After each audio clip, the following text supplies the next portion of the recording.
hadi kuna wakati tulikuwa tumekosana, hadi kachomanga nguo zangu. Sasa nikasema tu hapa ni kucheza chini ya maji, akijua atazasha hii nyumba, ataanza imwagia petrol. Alichoma nguo zako? Yeah.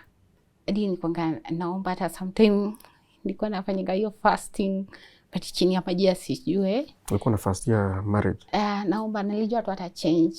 Kumbe ameenda kwa wale baby mamas wake. Hadi kuna mwingine akanipigia, wewe Zubatu hapo, mimi niko hapa nampigia ugali na fish. Wewe kaa tu hapo kingoja ukifikiria, ujue tuko wengi, sio wewe peke yako. Hi Tuko family, welcome to another episode of Tuko Talks, and I'll be driving this conversation. My name is Kingori Wangeshi. Our guest today is Brenda Wawire, and she has a story and a half. What would you do if you discovered that you are the 6th baby mama or wife to your husband, and in a burial for that matter? Let's listen in to Brenda Wawire. I'm Brenda Wawire, I'm a mother of one. I'm 28 years from a family of 5. Where do you come from? I come from Kakamega, Western. Yeah.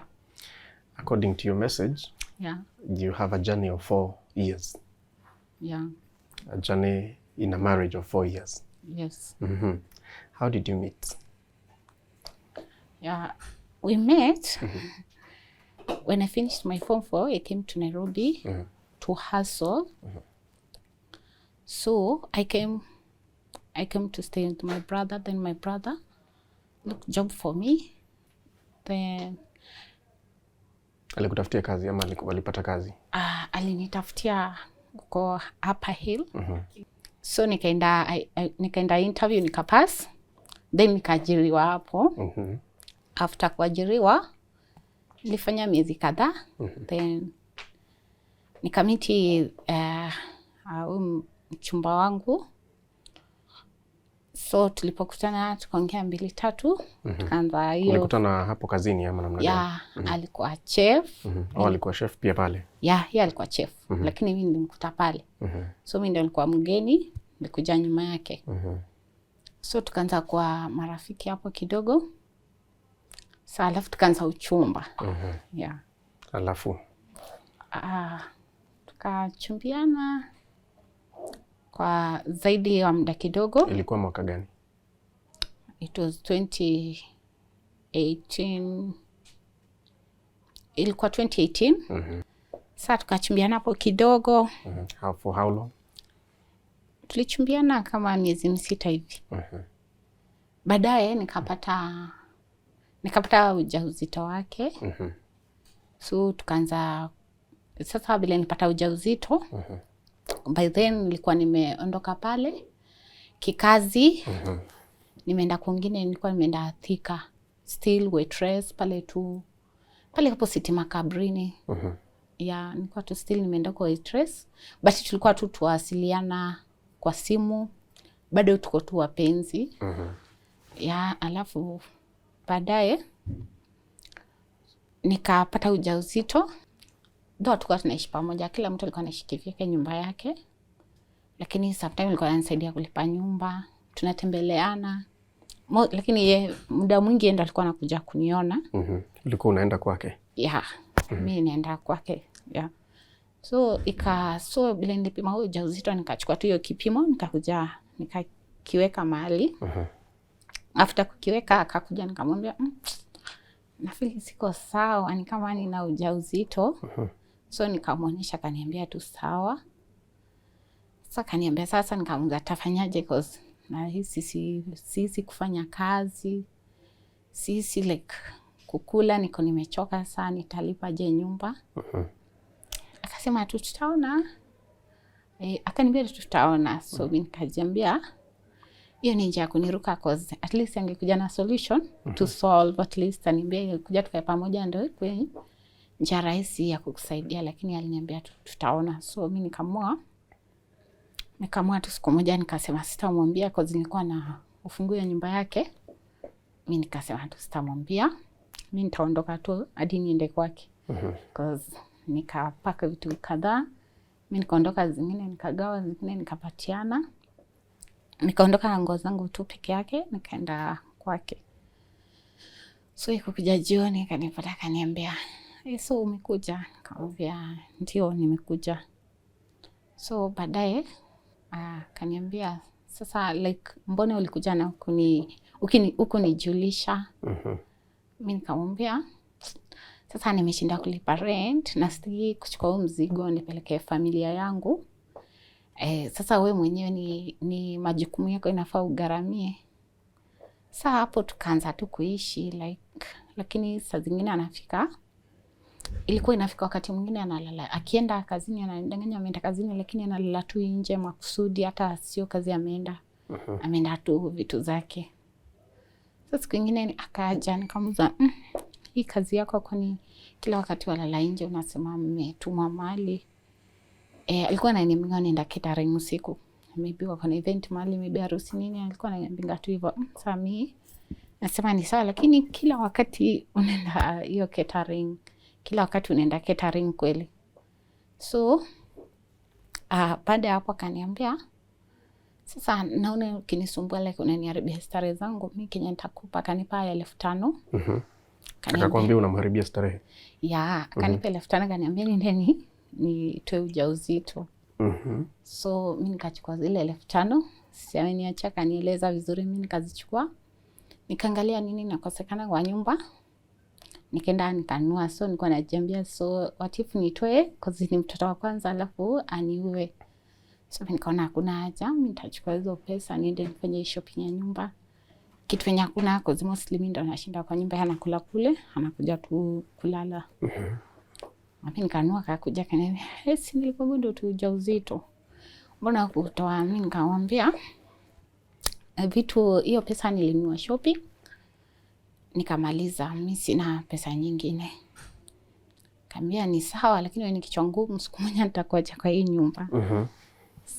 So mimi nilikuwa tunataka bure nile ujauzito wangu. Mimi sikuwa nataka akiongea asiongee, so long as niko pale pa kulala.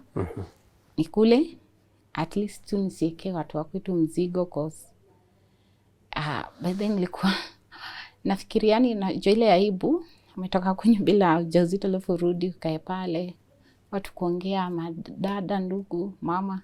Nikaona tu na avoid tu hizo aibu. So tukaendelea tu kulea mimba ikigrow.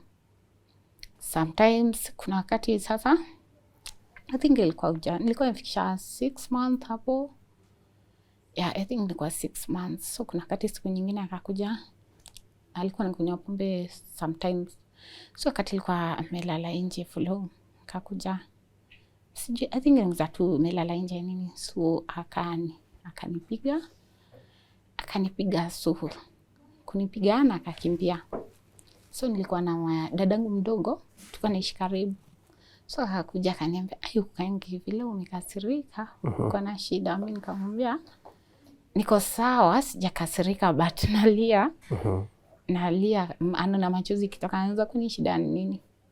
Sasa nikamwambia ni mume wangu alikuja tu na visirani, nimuuliza tu kitu, akaanza tu vita nini. So baada ya kunipiga nikasikia like siko sawa, nikawa nimebleed. So dadangu akapigia mamangu akapigia wale kakangu wakubwa wakaja. Kaniambia niende kwanza hosi, za kuwa nimeumia na sijui nimeumia na internal bleeding na sijajua. Mimi nikaenda hosi. Wakamuita, wakampigia simu, akakuja akasema sema shida ni nini. Akasema tu mimi na like so unajua tu ukiwa ujauzito sometimes unakuwa moody, unaweza ongea vile unataka nini. Ni ile tu naelezea mtu but mtu akuelewi. Azim najaribu kusema hivi nini niliolewa na ani tu kwa na ile unaona ile uchumba amjakuwa marafiki. Like you're afraid to tell, kuambia mchumba wako na filipi nini. Like sikupata hiyo muda wa kumchukua kama rafiki yangu. Naweza mwambia kitu chochote. Like mimi niliruka tu kwa relationship. Hiyo relationship ndo kwa ndoa. So wakakuja wakaeleza, akasema in case of anything kama like umemuumiza utaweza shikwa. Sasa after hapo akasema tu waongee wamalize maneno. So mimi nikaendelea tu leo ujauzito wangu analala nje, saa zingine anarudi asubuhi. Hata naweza nenda wiki. Lakini sasa alikuwa ananijenga tuseme kama shilingi 100. Na sasa hiyo nina ujauzito 100, lakini sasa sikuwa naona ni big deal cause niko peke yangu, cause mimi nikiwa na ujauzito sikuwa nakula sana. Mostly nilikuwa nakula miwa, chips tu. Hizo ni cravings. Hizo tu, miwa na chips na maembe, ilikuwa season ya maembe, hizo tu ndio nilikuwa napenda kukula. Sasa kinipe hivyo nitaenda ninunue hata maembe kama ya 30 cause ni mingi, si unajua funga kibunda. So nitakula tu hivyo, nikisikia hivyo tunasikia niko sawa. So nikiendelea tukulea mimba. So kuna wakati akapoteza kazi. Nilikuwa tu bado na ujauzito. But naelekea kumaliza. Hiyo wakati nikaniambia niende nyumbani. Nikipata kazi alafu nitarudi. Uende nyumbani kwenu ama kwao? Kwetu. Yeah. Nikaondoka nikaenda kwetu. So nikakaa huko kama wiki 2. So nikampigia simu, sasa nikamwambia sasa unataka niendelee tu kwa nyumbani au? Kaniambia kaa tu nitakusort. So mimi sikwambia Mungu narudi aje. Mimi nimdanganya tu, nimeambia simu nirudi. Nikatafuta fare yangu, nikakuja. So nikikuja sikukuja kwake cause sikujua cause tukienda aliniambia kazi yake imeisha. Aliama. Ataama, so akaama. Mimi nikikuja sikujua anaishi wapi. Mimi nikaenda tu kwa dadangu mdogo cause tulikuwa tu karibu. Nikakaa tu huko but dadangu akaniambia anajua anaishi mahali fulani. Nikasema ni sawa, acha tu mimi ningoje akitoka kazi jioni, alafu nikimwona alafu nitaondoka niende. So mimi tukakaa tu huko, ikafika jioni, nikamwona. Mimi nikaondoka nikaenda. Akaniuliza, mbona ulikuja na kuniambia? Mimi nikamwambia na wewe mbona unataka nilee mizigo zako kwetu? Like naona kama hiyo ni tabu, si kitu nzuri. Kulelea ujauzito kwenye tena uzalie huko. So nilikuwa naona aibu, nikasema tu kila mtu alee mzigo wake. So baada hapo ilikuwa like mwezi mmoja nimekuja, alafu next month najifungua, nikarudi nikaenda scanning kuangalia mtoto amekaje kwa tumbo, nikafanywa hivyo. So kama jana nilienda scanning cause nikaenda scanning kama jana, nikajifungua kama kesho. Na hiyo siku nilikuwa naumwa. Hiyo siku nilikuwa peke yangu kwa nyumba, sikuwa na mtu. Nilikuwa tu mimi peke yangu. So after kutoka hosi nikafanya tu course, nikafua, nikamaliza kila kitu. Kafika 5 jioni nikasikia vibaya, nikasikia tu kama siko sawa, nasikia tu nilale nini. Baadaye mimi nikaondoka, nikaenda nikalala. Kulala ikafika usiku saa 4, saa 5 hapo nasikia uchungu tu sio wa kawaida ambayo sijai experience kutoka nianze kulea ujauzito. Sana lakini nikilea nilikuwa nasikia tumbo inaniuma na endesha sana. Kila wakati nilikuwa naendesha. But nilikuwa naendesha lakini tumbo inaniuma kitu ile sio ya kawaida. Nikaumwa but siambii mtu. Niliona ni kitu ya kawaida, mimi sikuelezea mtu yeyote. Mimi nikasema tu ni sawa tu itakuwa. Nikaumwa, nikaona uchungu inaendelea. Mimi nikaondoka cause nilikuwa nimeregister kujifungulia, ilikuwa mbali. Ilikuwa tu karibu. Haikuwa mbali sana. Nikaondoka hiyo usiku saa 9. Usiku ama jioni? Usiku. Ya asikuelekea asubuhi saa 9 nikaondoka.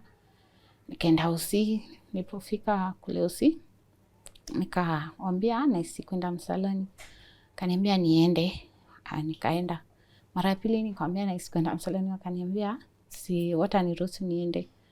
Sasa after hapo kuzingua nimeumwa sana kwa nyumba. Sana nasikia vibaya. So hapo nilikuwa kumbe wakati wangu umefika wa kujifungua. So nilipojifungua nikajifungua tu vizuri. Baada ya kujifungua nikamwita dadangu mkubwa akaja. Nilikuwa nanunua vitu nikiweka kule kwa nyumba. Nikiweka kwake. Nilikuwa nataka tu aniwekee ndo nikimwomba huyu pesa asininyime. So nilikuwa nabai vitu hizo towels, nguo nini nikiweka kule. So nikamwambia nimejifungua, please njoo na zile vitu nilikuwa nimenunua. Kaniambia sawa, akaja. akawa na mtoto, ako sawa nini, niko sawa. Akasema sawa. Tukangoja kukakucha, tukampigia, nikamwambia nimejifungua. So nilipomweleza nimejifungua, akaniuliza tu umejifungulia wapi? Nikamwambia ile hospitali nilikuwa naenda clinic. Nikamwambia but nahitaji jina ya mtoto. Mimi akaniambia tu, akanipea jina ya dadake mkubwa anaitwa Susan. Akaniambia muite Susan, alafu wadi jina ya shosho yako. Because nilikuwa nimezika tu shosho yangu like 2 months ago.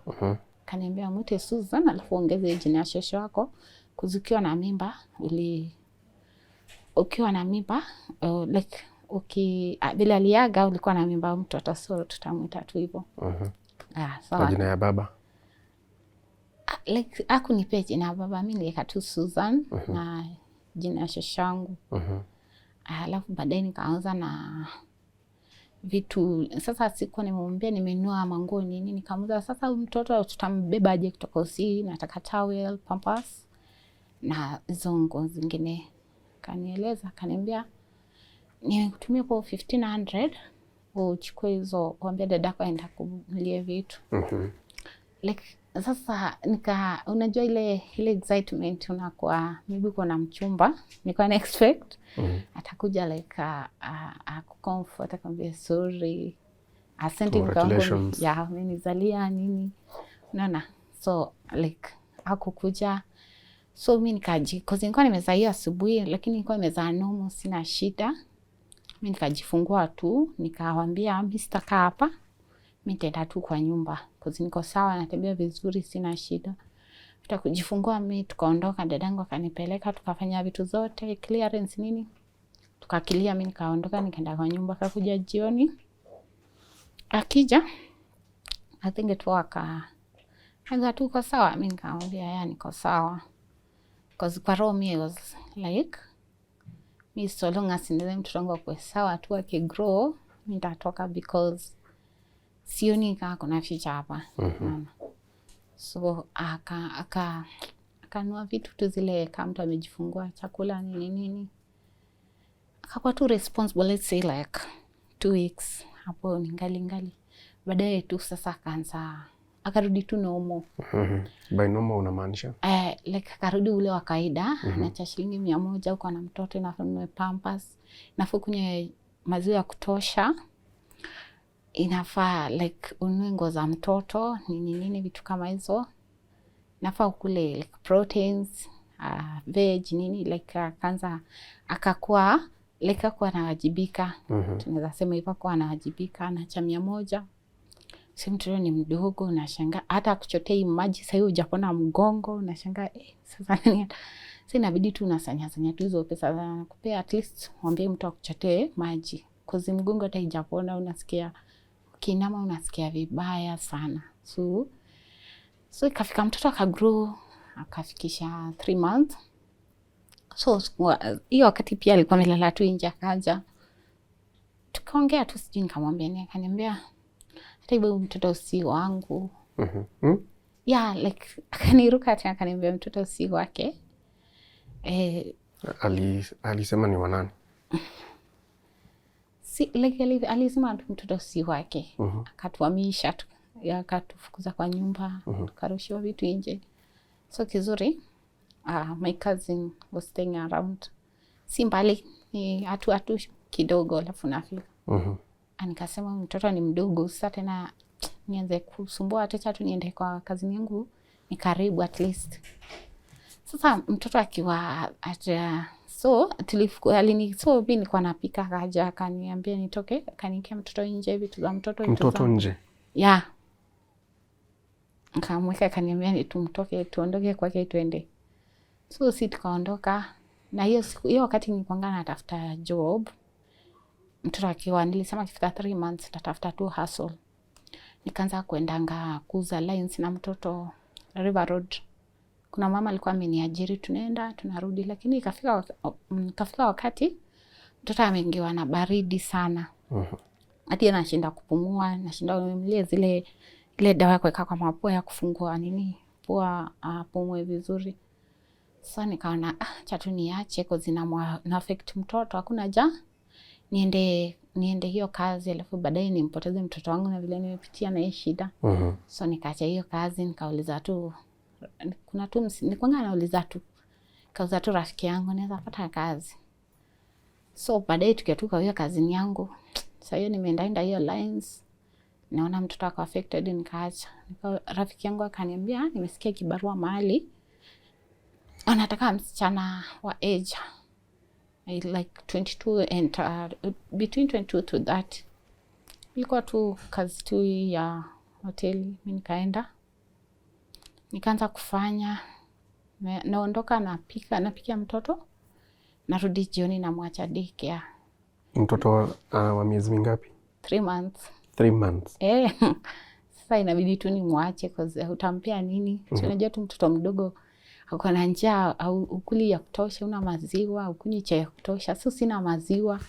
Na analia sana, halali. Anataka anyonye na hakuna kitu, analeka na niumiza tu. Mimi nikaamua tu hakuna haja, mimi nikaanza tu kwenda hiyo kibarua. After nikafanya tu nikifanya baadaye akarudi akasema I'm sorry, naweza rudi nyumbani, nilifanya kama nimeelewa, sikuwa najua nini. Yani nilikuwa nataka kukuuliza alikuwa anakunywa pombe?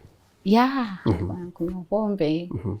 So mimi nikasema like so unajua tu kama unapenda mtu, like nilikuwa naona nampenda sana but yani pendi. Nilikuwa nampenda.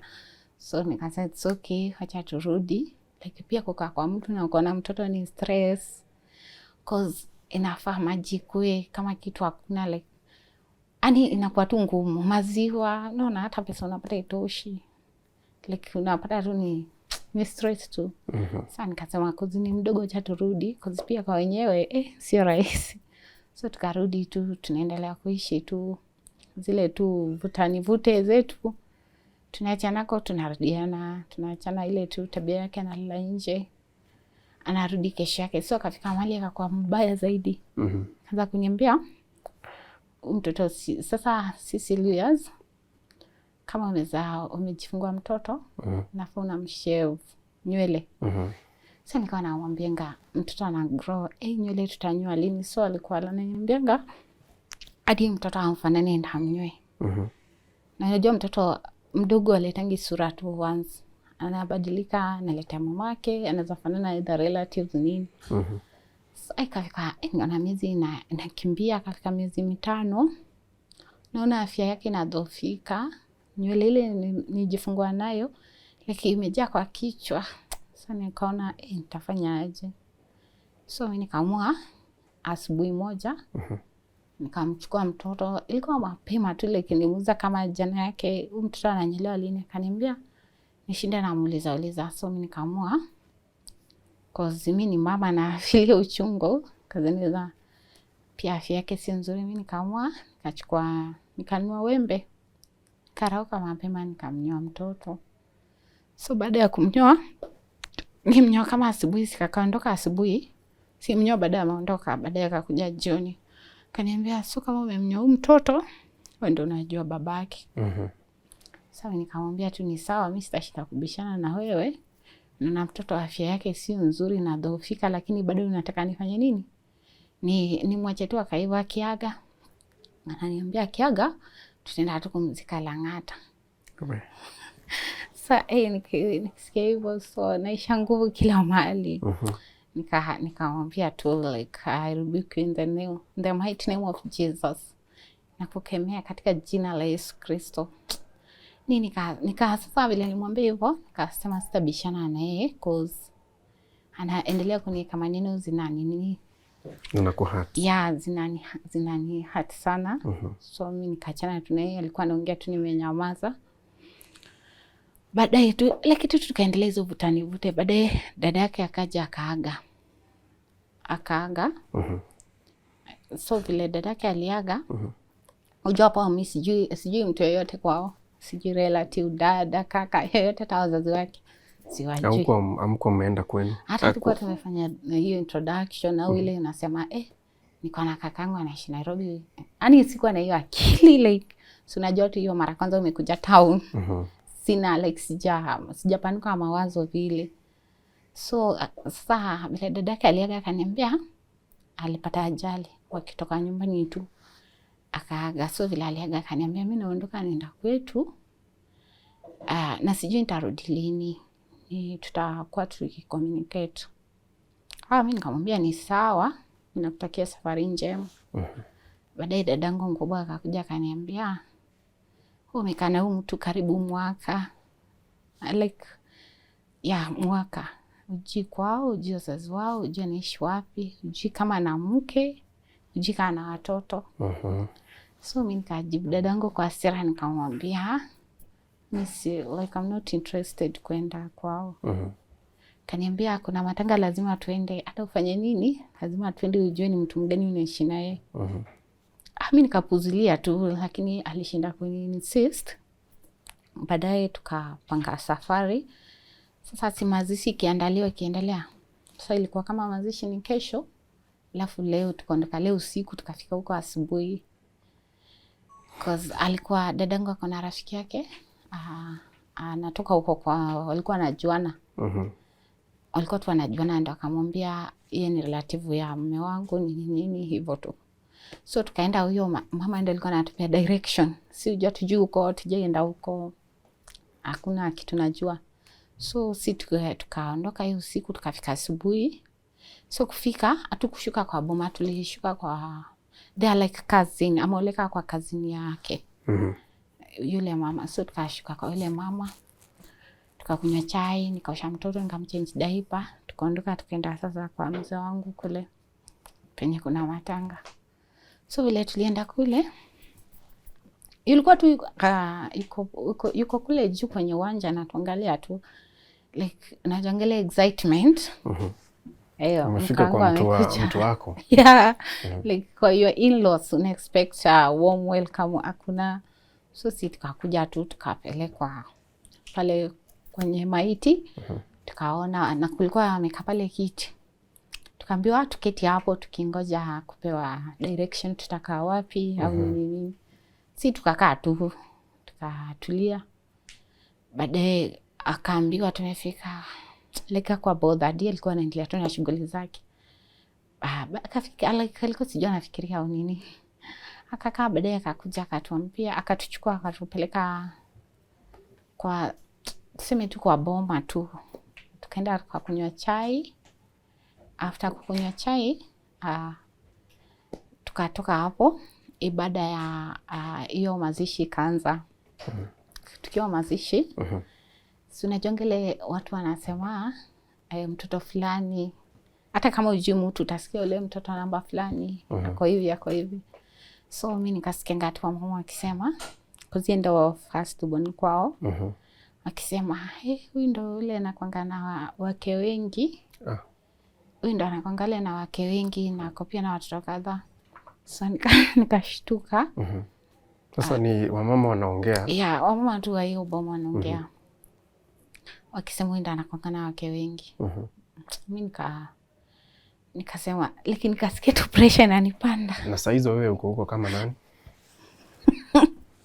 Si mimi nimeleta mtoto, anti yake amekufa. Mimi si nimeleta like shangazi ya like si nimeleta mtoto wangu. Mimi niko huko kama mke tu. Lakini umesikia kuna like na wanawake wengi naona. Saa mimi nilikuwa na dadangu, mimi hata sikutaka asikie, mimi nikalenga. Nikasema hata simwambie, acha nijifanye. Pia tena wamama wengine si dingine wakaongea, so dadangu akaniambia nasikia hii. Mimi nikamwambia akili yangu ifanye, nitafikiria kama nimerudi Nairobi. Akaniambia ni sawa. Tuka ibada ikaisha, hizo zile nasema ngapi tina au hizo mshene zikaendelea. After ibada ya kuisha, nasikianga wageni fulani nini. Akakuja akanichukua akaanza kunifanyia introduction kwa aunties, uncles. Alikuwa na kuintroduce kama nani? Silikuwa naambia tu Mama Susan. Huyu ndo anaishi naye. Nikawa naambia tu ndo Mama Susan na huyu ndo anaishi naye. Sasa tukafanya tu hapo, tukakaa hapo. Baada muda ulikuwa unasonga unaenda mbio. Sasa ikafika nikajiuliza, sasa kama niko nakaa hapa nitalala wapi? Cause hata vile tumekuja Ukiona tu dalili unashangaa hapo utalala wapi? Hizi maneno zimesemwa. Ndio utaweza chukulia ulale hapa. Atifu mtu akuchome na maji moto. Like urudi na malama. So nikakuwa siko at peace kabisa. Mimi nikaamua liwalo mimi naenda kwetu. Kwetu ni mbali lakini si mbali sana. So ilikuwa usiku, ilikuwa kama 6. Sasa mimi nikaona dadangu alikuwa anabaki kwa sababu anaondoka anapanda gari usiku arudi Nairobi. Mimi nikamwambia mimi nitarudi niende nione mama. Ndio nifanye nini nirudi Nairobi. Mimi sasa bila niliambia tu dadangu naondoka, akaniambia sawa, nitembea salama nyumbani. Mimi nikaondoka nikaenda. Sasa baadaye kuenda akanipigia simu huko, akauza dadangu. Kwani mama Susan ameenda? Dadangu akamwambia ameenda. Akamuuliza mbona ameenda? Akamwambia tu amekazana anaenda. Hajaniambia sababu. Baadaye dadangu akanipigia simu. Hapo sasa nilikuwa ndio nimefika Kakamega town na nataka kuabiri gari nielekee nyumbani. Sasa dadangu akaanza umefika wapi? Nikamwambia mimi niko sasa nimefika Kakamega town. Nataka kuelekea nyumbani. Akaniambia unajua unaulizwa huko nyuma. Nikamwambia sasa nataka niulizia. Lakini naona kama haiko bothered. Acha tu niende. Acha tu niende nifike nitafika saa 5 mimi tuacha niende. Na giza ilikuwa imeanza kushika. Mimi nikaondoka tena nikaona simu yake ananipigia. Kwani ulienda? Mbona hujaniambia nikupe fare? Mimi nikamuuliza. Nikija huko kwenye ulinipea fare. So ulikuwa like unajifanya unijui nini? Sasa leo nataka kuondoka niende kwetu ndio unaniuliza kama utanipea fare. Mimi nikamwongelesha tu road. Mimi nikaenda. Hata sikueleza mamangu naenda. So ikafika saa 5 usiku mamangu anasikia pikipiki. Akashtuka anasema nini? Na uko na mtoto sasa hivi? Niko na mtoto. Lakini hapo alikuwa mkubwa anaelekea mwaka kwa amegonga mwaka kamili. Alikuwa anaelekea mwaka. Mamangu akashtuka akaniambia sasa usiku unafanya nini kwa giza na mnatoka wapi? Ndio mamangu alikuwa anajua tunatoka mazishi. Akaanza mbona mngelala huko? Nikamwambia tu mama sikuwa comfortable. Nilifeel tu nikuje nilale huko nyumbani. So baadaye nikakaa sikukaa nyumbani sana. Kulikuwa ile wakati wa corona niliona watafunga manjia. Mimi baadaye nikakaa tu like 2 days. Siku ya 3 nikaabiri gari nikarudi Nairobi. So kurudi tulifika yeye alikuwa bado hajarudi. Tulifika mwanzo mimi na mtoto, baadaye tukakaa siku tu kadhaa alafu baadaye akafika. Kufika akaanza kuniuliza like ulikuwa unakuja kwetu kama nani? So nikamwambia mimi nilikuwa nimekuja kwani nijue ni mtu gani naishi na yeye. Naweza kuwa naishi na guide nikuje niishi kwa na sijui. Kana sawa ulikuja sasa uliona ulikuwa unataka. Nikaona tu sitaki maneno mingi. Like ilikuwa nataka tu aunde big deal cause ilikuwa napenda vita. Ndio aanze vita mimi. Nikanyamaza tu nikasema tu mimi hata sitaki maneno. So baada ya hapo sasa unajua nimejua sasa hiyo mtu mwenye nakaa naye. Nimejua like mtoto wangu ni number 6 kwa watoto wake.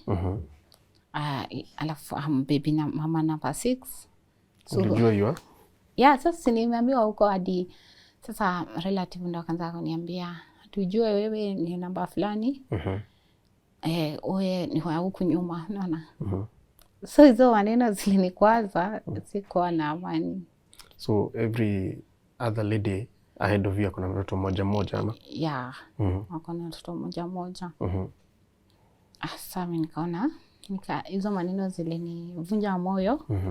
Nikasema hapa acha tu kitu nikipata tu stable work I'll just shift na mtoto wangu at least tukae tu kwa amani cause ndio yenyewe hata ina amani ni makelele cause ilifikanga time baby mama sana ananipigia ananiambia kama si tulishindwa hapo so usifikirie ndio utaweza. So hadi kuna wakati mwingine kwa Facebook wangu account kuna one of baby mama akakuja akaanza kwenye insult akiandika vitu mbaya kwa my account aliandika tu kwa page yangu tu hapo. Mimi nikakasirika. So ukimuuliza anaanza kusema ati mimi sikumpea namba, mimi sijui alikujua aje nini. Sasa pende anza kukua na shauku. Ni hapo pale one of the baby mama aliniambia, mtoto wako ujue tutakunyang'anya siku moja. Sasa mimi nikashangaa, mbona aninyang'anye? Mara ananiambia mtoto si wake. Sasa ikafika wakati anaanza kupenda mtoto tu from nowhere. Akija anamletea yogurt. Sasa huyu ni baba ya mtoto? Anamletea yogurt, anampenda, anambeba, na alikuwa mbebangi. Anaanza kuja tu amwangalia, taka analia anamwangalia tu. Anaanza kumbeba, anaanza kuwa friendly, anaanza like kumuita mama nini. So akaanza kuwa na hiyo bonding strong. So kuna wakati sasa nilikuwa nataka kuelekea kwenda nyumbani, ilikuwa December. Sasa mimi nimejipanga, nimesuka mtoto, mimi mwenyewe nimesuka. Sasa nikakuja nyumbani nikamwambia, nilitangulia salon ndo nifanyie shughuli zingine hizo vitu ndogo ndogo za kwenda nyumbani. Mimi nikatoka kule salon, nikamwachia mtoto, nikamwambia please kaa na mtoto niende huko town niangalie vitu kadhaa, ndo kesho nisikuwe na hiyo stress na tafuta nini, at least tabiri tu basi alafu tuende nyumbani. So akaanza kuniambia sawa, mimi nitakaa na mtoto vizuri, waenda. So mimi nikaenda nikafanya shughuli zangu, nikamaliza, nikarudi. Kurudi roho ikaanza kudunda, nikasema like kuna kitu hapa iko sawa. Nikajiambia like sikuwapata. Nashangaa wameenda wapi? Na niliwaacha kwa nyumba. Nikaanza kumtafuta, pelikuwa kunyonga pombe kule kwa marafiki zake. Wananiambia tu hajamuona, haja ameenda wapi. So mimi nikaanza kutafuta kwa kazini yake moja nilikuwa namjua, na mmoja umeona baba Susan? Anambia tujamuona leo hajaonekana huko. Ukimpigia simu? Ameniweka off. Like kile ameka line zote, both Surf and Airtel zote ziko off, sizi mpata popote. Sasa nikipiga sasa ile kupiga simu ndio ilikuwa idea ya mwisho kabisa. Kwa sababu nilijua hajaenda mbali, maybe ameenda tu kwa marafiki zake atarudi. Sasa nilianza kuwa na shauku, napata simu zote ziko off. Nikashangaa nitaanzia wapi. Sasa hapo ikabidi tu like nikarudi kwa nyumba, naomba tu Mungu, like naomba cause ilikuwa ile kitu ilikuwa inanitia hofu, ile anasema sio mtoto wake, so na kwa like nakuwa na hiyo fikra maybe ameenda kumua kwa forest. Maybe ameenda like nilikuwa nafikiria baba, najiambia au ameenda kumbaka. Nilikuwa nafikiria tu vitu mbaya. Sasa nikafika mali nikapigia mamangu, nikamwambia niliacha baba Susan na sijawapata. Sijui wameenda wapi. Kaniambia relax tu, watakuja by saa 4 watakuwa wamefika.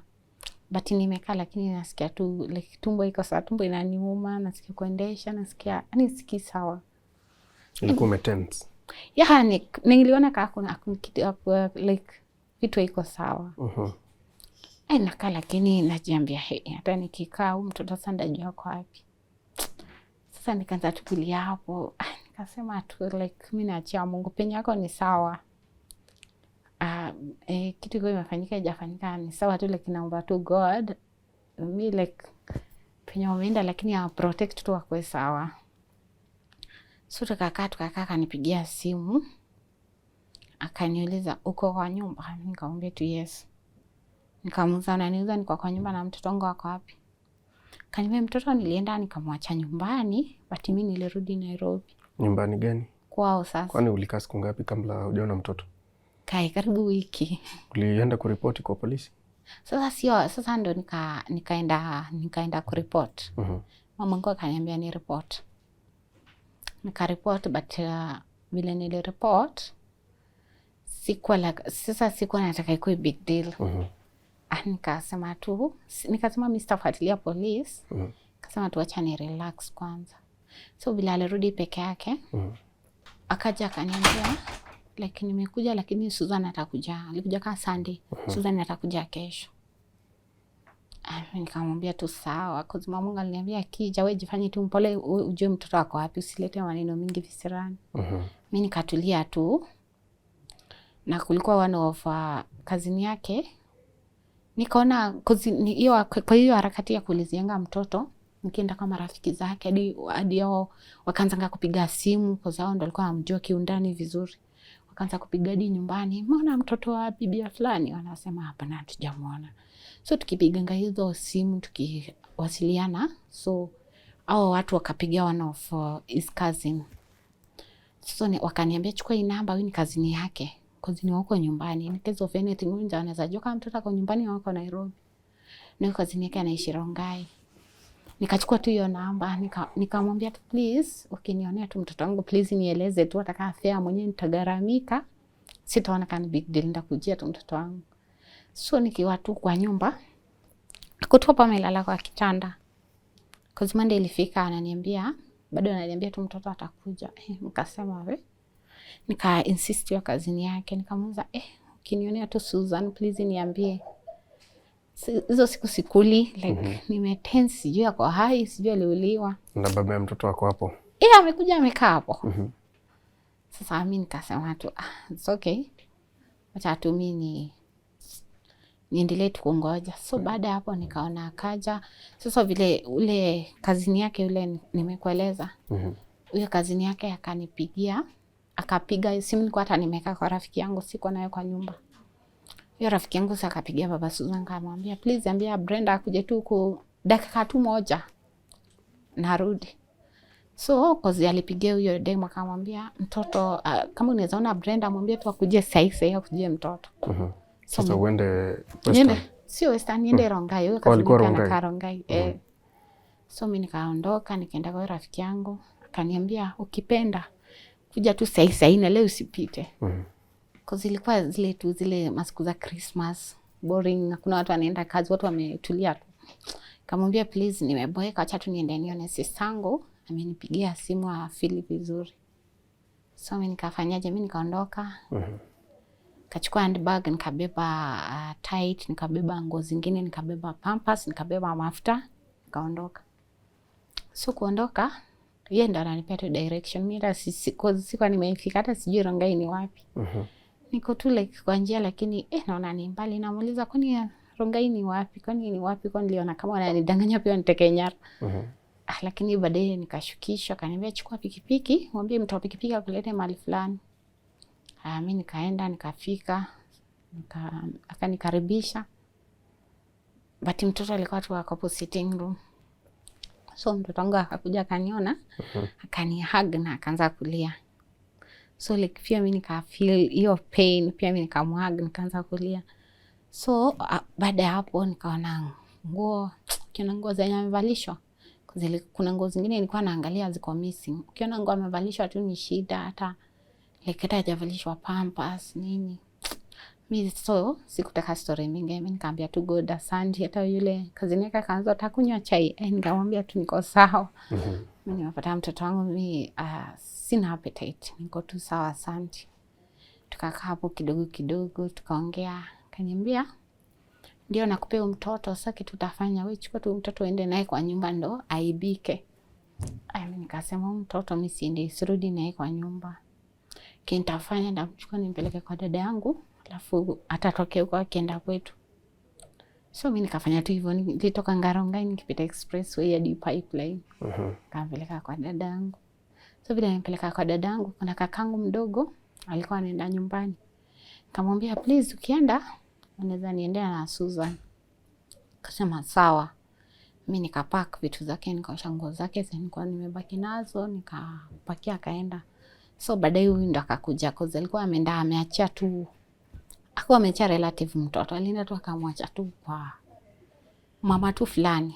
Na sasa huyo mama anajua na kazini yake, na huyo mama akaleta mtoto kwa kazini yake.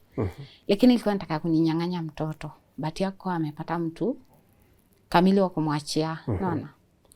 So vile baada nilipeleka home, nikakuja sasa akagundua, tukakaa siku kadhaa ndo akagundua nilichukuanga mtoto. Hata uliporudi huko kumwambia? Sikumwambia cause pia si aliondoka na mtoto akoniambia na mimi ni mamake. Sasa mimi nikasema tu tit for tat is a fair game. Mlikuwa mnakaa maisha ya paka na panya. Sasa niko na mimi nifanye hivyo. So baadaye kaanza kwani unachukua mtoto na uwezi nieleza. Mimi nikamwambia wewe pia vile ulichukua mtoto wangu na kuniambia wewe kufili mimi ni mamake, na mbona ukuniambia ati na wewe hujafili mimi ni babake. Mimi nikanyamaza tu cause alikuanga akianza hivyo ujue tu ni vita inakuja mbele. Nikijua ni hivyo tu nilikuwa na nyamazanga. So baadaye mtoto akaenda nyumbani. So si tunakaa tu zile vita zetu paka na panya nini. Sasa baada ya hapo mtoto kwenda nyumbani, akaanza like mamangu akaanza kuniambia anataka mtoto. Mamangu akaniambia umeishi na huyo mtu hata hajaijua kwa kwenu. Nataka ni akuja hapa nijue shida ni nini, mnavurugana, na shida ni kupigana. Kila saa ni kesi. Siku nenda siku rudi. So tukajipanga. Mlienda kwenu? Tukajipanga tukaondoka tu. Mimi nikaenda kwetu, yakaenda kwao. Sinajua hizi kuja peke yake mpaka kuja na wazee. Na wazee. So wakakuja nyumbani wakaongea. Kasema sasa tuko sawa, like tunapata hiyo blessings za parent. Mlipata? Yeah, sasa si wakasolve vitu, baadaye wakatubariki, wakasema sasa hii tunawabariki. Nikimwende mwishi na amani, mpate watoto wengi hivyo hivyo tu. So baada hapo tukaondoka tukaenda kwao. Alitoa mahari?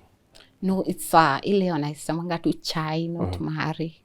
Ile tu tuseme, sijui wanasemanga chai, sijui. Ile kitu ile let's say like salamu kujua boma. So tukaondoka tukaenda kwao. So kufika kwao, tukakaa like kama siku kadhaa. So ndo tuondoke kesho. Leo ananiambia Mama Susan, panga huyu mtoto ujue anabaki. Upende usipende anabaki. So nikapigia mama. Anabaki kwao sasa? Anabaki kwao. Kulikuwa na wasichana wengine mama za university college. Ilikuwa wakati watoto wamefunga shule, wako tu home. Kaniambia anabaki nao, wakirudi Naivasha, wakirudi huku watamleta. Mimi nikamwambia sawa, mimi sikutaka kupingana kwa huko sio kwetu. Sijui nini na mtu yeyote. Nikauliza mamangu akaniambia, na sasa utafanya aje? Uko sawa? Nikamwambia siko sawa. Sasa akaniambia sasa utafanya aje na hakuna mtu anaweza kutetea? Akaniambia sawa, maybe anasema ukweli. Wewe nyamaza tu, usibishane au usijibizane. Nikanyamaza, kafika nikacha manguo, pampers, vitu tu za mtoto nikaziacha zote. So tukaondoka kesho yake. So tukiondoka asubuhi, naondoka lakini roho yangu iko ngumu, like siko comfortable. Nafilikana niko na hiyo uchungu ya kuzaa tena. So tukiondoka tukafika Nairobi tu vizuri. Tumefika kama leo, kesho yake akaondoka, akaenda akalewa akarudi. Akaanza drama. Sasa hiyo ilikuwa drama nyingine mbaya. Anasema kitu alikuwa anataka mtoto wake atoke kwetu. Sasa hiyo amepata mtoto wake. Hii kitu alikuwa anataka ni mtoto. Lakini mimi anitaki ile kiniame niende. Hakutaki bebe? So akatupa nguo zangu kila kitu. Yaani ilikuwa drama hadi watu wengi walikuja. Nilikuwa namuuliza shida ni nini na mmetoka tu kwao juzi. Nini imekuwa mbaya? Yaani alikuja tu kama sio mtu wa kawaida. Hata ile tunajibiza. Alikuja tu na akaanza kurusha maneno. Nikasema tuacha ni nyamaze cause hapa penye iko. Hadi nikafilia aibu, hadi nikapiga magoti kumbeg. Na unajonga hiyo ile mtu ameenda kwenyu alafu watu wageni wasikie, hadi imekuwa kama sherehe. Nita aunties, uncles, hadi naibika tu vile nitasa kuambia watu ni juzi tu alafu leo vitu like zimeharibika. Hadi nikambeg, nikapiga magoti, akaniambia no, nataka tu uende. So mimi kitu nikafanya. So baadaye mamangu akanipigia, akaniambia mimi ndo nilimpigia nikamwambia hivi. Mniambia sitapata mtoto nini. Akaniambia tu wewe sasa hii ni serious matter, enda report bure utaiona huyo mtoto. Mimi nikaenda nikareport. Wakakwanga tu anafanya hizo investigation zao. Wakaniambia niseme pia anafanya kazi nini. Mimi nikawaambia. So hiyo siku walikuwa wanaenda kumshika, hata tulikuwa na wao. Bahati nzuri tukamwona sio anatoka job. Na ikuingi masaa yake ya kutoka kazini. Anatoka sio anakuja. So vile alirudi, akashikwa, akaambiwa wafanye nini waniletee mtoto. wakatoa faini. So vile walitoa faini wakasema hii pesa itasimamia mtoto akija hivi, alafu tunakuachilia mpe mama mtoto, alafu sasa wewe tukue tumemalizana. So ikafika sasa si nikaletewa mtoto kutoka ushago. Yeye mwenyewe ndiye aliambia aende.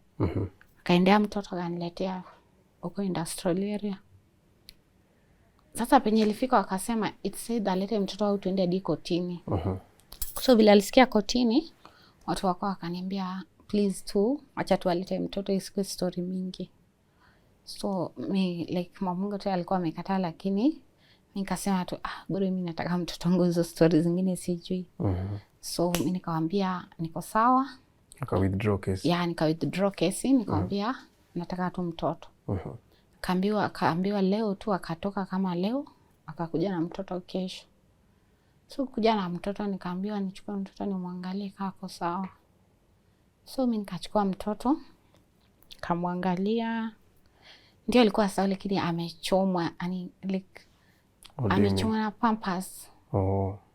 Like, sorry. Yeah, amechomwa hadi she's red. Like hata ukimvalisha nguo analia. Na sio na hustle. Hata hizo kesi nikifanyanga, nilikuwa nimedanganyanga kazini mtoto wangu ni mgonjwa, hata wajui. Nacheza tu chini hata wasijue, kozo kichwa pia unaona ni uongo utavutwa. Nacheza tu chini. Saa nikaletewa mtoto, nikamchukua, kesi kaisha. Sasa baadaye pia after like nimechukua mtoto, sasa tunakaa tu vizuri Nairobi tena.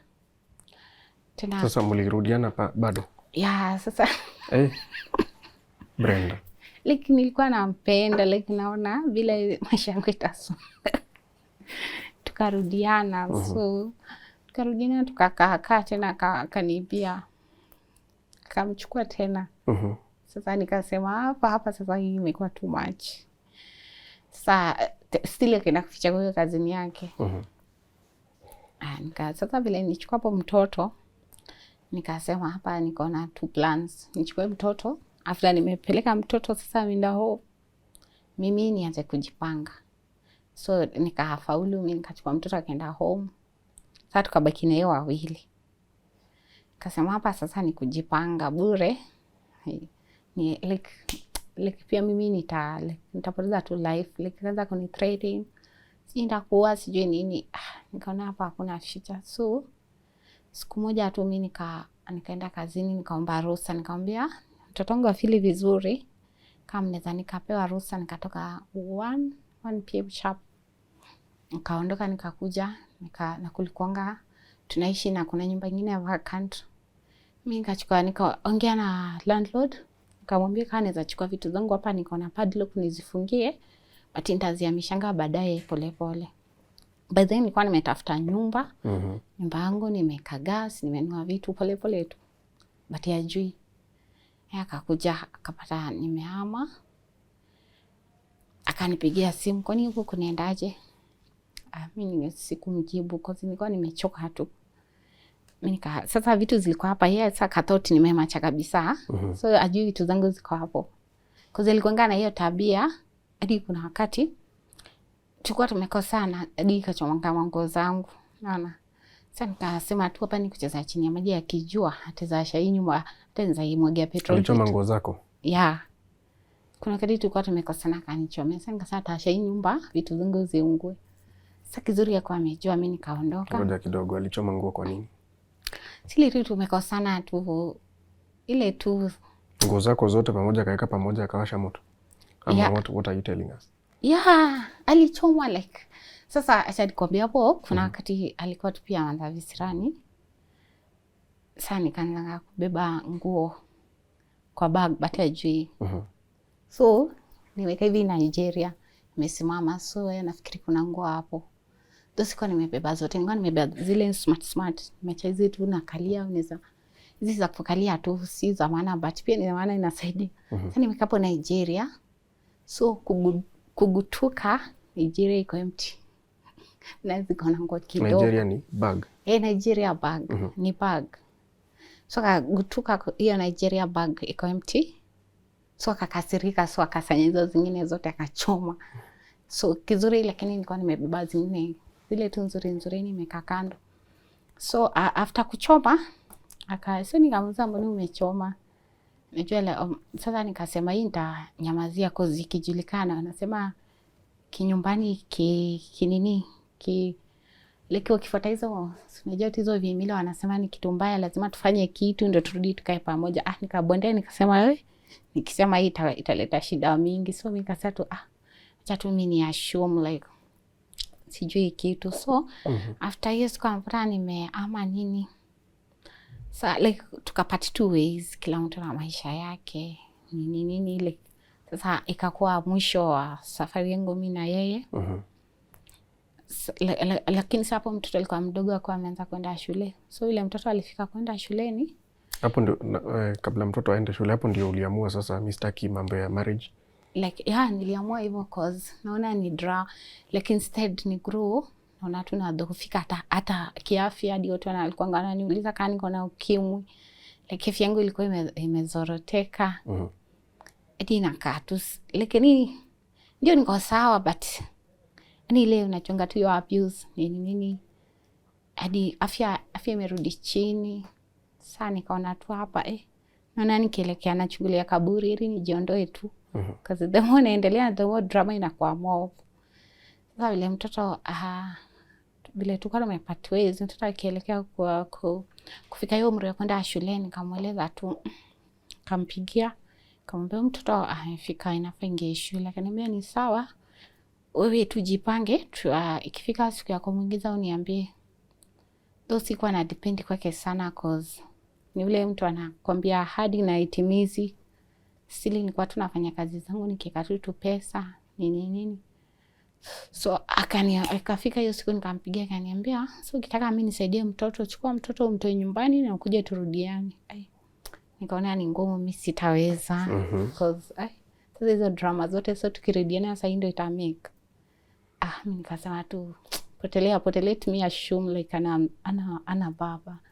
Nisimame kwa hiyo kiatu. Sasa kutoka hapo mimi nikaanza tu kushughulikia mtoto wangu, but thank God sasa grow hii mwaka, like she's graduating mwaka anaenda grade 1 and grow like no support, but me just believe in myself. So long as I'm working, I trust God, Mungu ata provide too. Absolutely. Sasa nikuulize, mbona ulikuwa unamshield ama unaficha yale ambayo anakutendea? Nilikuwa naficha cause nilijua siku moja ata change. Like nilikuwa naomba hata sometime nilikuwa nafanya hiyo fasting but chini ya maji asijue. Ulikuwa na fast ya marriage? Naomba, nilijua tu ata change. That's why I was fasting. Sasa zingine hata nikazile wimbo za gospel like najua una believe hiyo kuna second chance. So nilikuwa na believe hivyo kuna siku ata change, but niliona sasa ndio inaendelea kuwa too much. Kanifanyia ajabu hizi change. Kwa message yako ulisema kwamba kuna wakati other ladies walikuwa nakupigia wanakuambia wako na yeye. Kuna wakati saa zingine ile ananiambia ameenda catering kazi. Kumbe ameenda kwa wale baby mamas wake. Hadi kuna mwingine akanipigia, wewe Zubatu hapo, mimi niko hapa nampigia ugali na fish.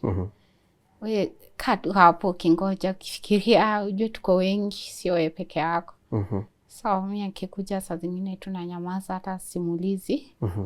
Kwa mtoto ni mdogo. Mimi nilikuwa na protect mtoto wangu, siko napenda akiwa anaweza mpiga amumize.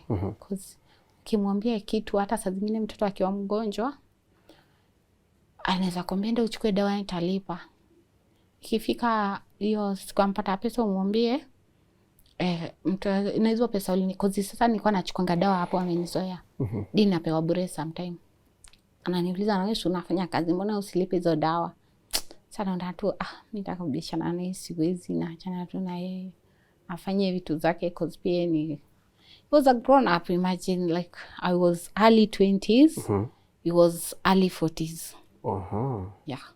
So like nilifika sasa vile nimeanza kugrow hivi kwa nilifika mali nikajiambia we couldn't reason the same because our age gap was big. Wish you meet any of the baby mamas? Yeah, kuna yenye niliwaona ushago but hatukusalimiana ile tu unaona tu mtu ndio unaambiwa ndio ule but sikuwa bothered kwenda kusema ati I'm the wife or what.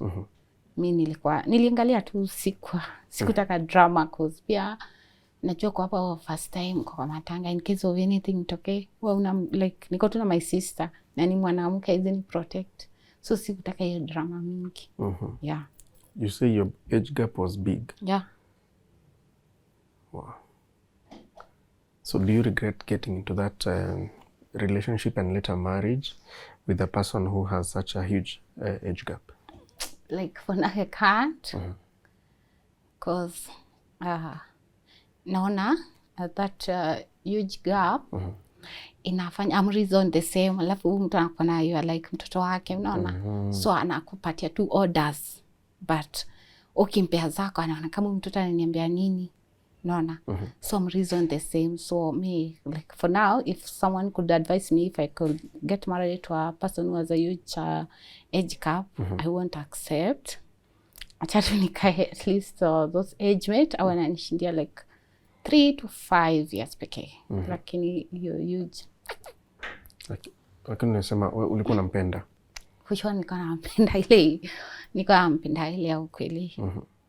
Hadi like anaweza kuwa amenichapa saa zingine nimeenda kuza lines so siku nyingine nilikuwa nimeenda kuza lines yeye ametoka kwa nyumba like ilikuja simi siku niliondoka nikaenda so siku nyingine nakumbuka nilikuwa natoka kazini niko hapo Mdhura nimeenda kwa biri gari nikamwona wale nilikimbia nikamwaga yani that pia hiyo mimba unaogopa ama hiyo mimba ilimpenda. Yeah. So ukimwona unamkimbilia? Yeah, nitamwona namkimbilia na muhang. Nampenda tu hata akinifanyia nini naona tu like yani ile tu na ile una cherish tu mtu unaona mtu akiniacha how will be my life be. Yeah. So what did your parents say when uliwaambia sasa umetoka hilo gari la marriage? Like my mom was happy cause alikuwa kana ni advice nitoke tu kwa that 22 tukae na tulime shamba but inakata like inajenga tu ile aibu ya shago wale watoto nasikia mtoto wa mtu alienda Nairobi amezaa ameletea mamake mtoto unaona lakini nilionanga ni shameful so that's why sikuwa natakanga hata mamangu akiniambia niende home hata ile wakati nikiwa pregnant sikuwa nataka kusikianga hivyo cause nilikuwa na feel niko na hiyo mentality ni aibu sana ni kama tabu. Yeah. Kabla tumalizie ulikuwa unaomba na kufast?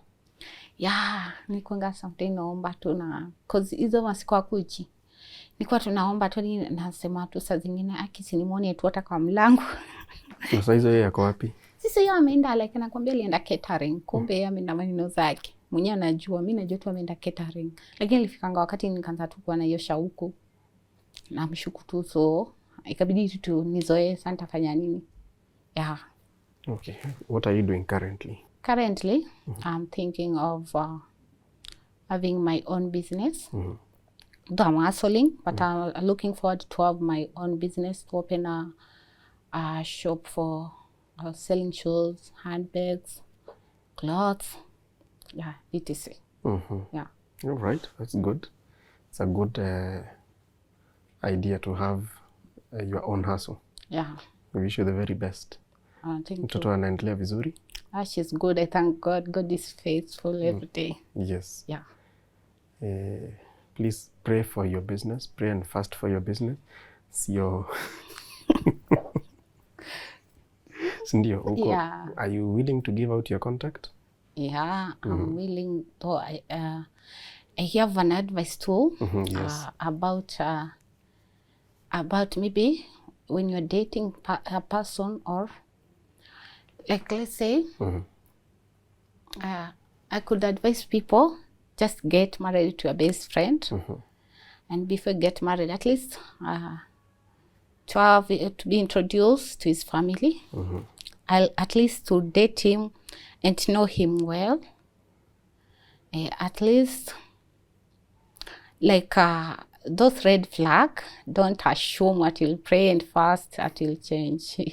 He'll never. Just be you when you see red flag, just run for your life. Yeah. Uko na plan ya kuolewa tena? Yeah, I'm still young. Yes. Like bado niko mdogo, damu yangu iko moto. Yeah, so So what kind of a man are you praying for or projecting yourself to be seen by? God-fearing, obedient, respectful,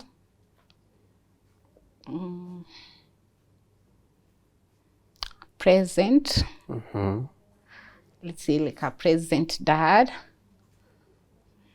honest, my best friend. Yeah. Okay.